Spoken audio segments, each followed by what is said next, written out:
అదే RTV app వార్తల్ని క్షణాల్లో చదివే అవకాశం ఉంటుంది. ఒక న్యూస్ పేపర్, ఒక టెలివిజన్ ఛానల్ మీ చేతుల్లో ఎప్పుడూ ఉంటాయి.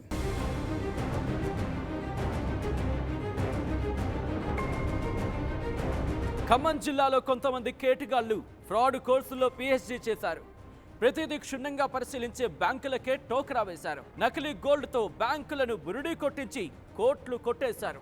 ఏళ్లుగా తాకట్టులో ఉన్న బంగారాన్ని లోన్ నిర్వాహకులు ఎందుకు తీసుకువెళ్లడం లేదన్న అనుమానంతో తనిఖీలు చేస్తే అసలు కుంభకోణం బయటపడింది. డిసిసిబి బ్యాంకు సహా 10 రకాల బ్యాంకుల నుంచి కోట్ల రూపాయలు కొట్టేసినట్లు తేలింది.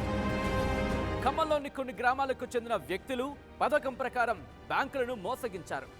బంగారంలా కనిపించే రోల్డ్ గోల్డ్ బ్రాస్లెట్లు తాకట్టు పెట్టి డబ్బులు తీసుకున్నారు. ఏళ్లు గడుస్తున్నా బంగారం లోను కట్టకుండా కాలయాపన చేస్తున్న వారిపై బ్యాంకు అధికారులు ఫోకస్ చేశారు. అయితే ఈ ముఠాకు చెందిన వ్యక్తుల ఆధార్, పాన్ కార్డులను పరిశీలించినప్పుడు వెలుగులోకి వచ్చిన వివరాలతో బ్యాంకర్లు షాక్ అవుతున్నారు. ఇంత పెద్ద మొత్తంలో ఎలా మోసం చేశారనే విషయంపై ఆరా తీస్తున్నారు. ఒక్కో బ్యాంకు శాఖలో నకిలీ బంగారం తాకట్టు పెట్టి 1.5 లక్షల వరకు రుణాలు తీసుకున్నట్లు అంచనా వేస్తున్నారు. బ్యాంకులో ఏదైనా ఆభరణం తాకట్టు పెట్టినప్పుడు దాన్ని పరిశీలించి బంగారమని నిర్ధారించినప్పుడే మేనేజర్ లోను మంజూరు చేయాల్సి ఉంటుంది. కానీ ఇక్కడ బంగారాన్ని పరిశీలిస్తే నకిలీ విషయం తెలియదా?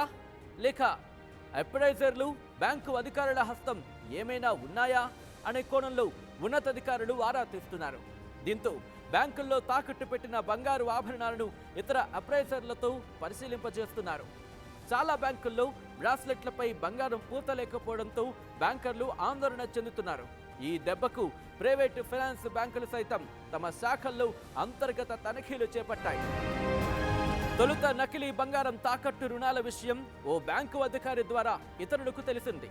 సంబంధిత బ్యాంకు ఉన్నతాధికారులు ఖమ్మం నగరంలోని ప్రతి బ్రాంచ్లోనూ నకిలీ బంగారం తాకట్టు రుణాల గురించి ఆరా తీశారు.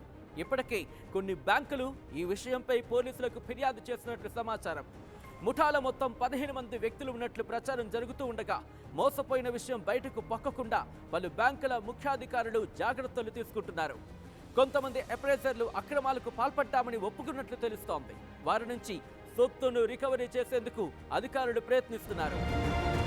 రోల్డ్ గోల్డ్ కుంభకోణం బయటికి తెలిస్తే సంస్థ పేరు చెడిపోతుంది అన్న భయంతో విషయాన్ని గోప్యంగా ఉంచుతున్నారు బ్యాంకర్లు. నకిలీ బంగారం తాకట్టులో సుమారు 5 కోట్ల వరకు స్కామ్ జరిగిందని అంచనా వేస్తున్నారు. మరి ఇందులో అప్రైజర్లు, బ్యాంకు సిబ్బంది చేతివాటం ఏమైనా ఉందా అన్న కోణంలో కూడా పోలీసుల విచారణ జరుగుతోంది. మరిన్ని వీడియోస్ కోసం ఛానల్ ని సబ్స్క్రైబ్ చేయండి. లేటెస్ట్ అప్డేట్స్ కోసం వాట్సాప్ ఛానల్ ని ఫాలో అవ్వండి. ఆ లింక్ డిస్క్రిప్షన్ లో ఉంది.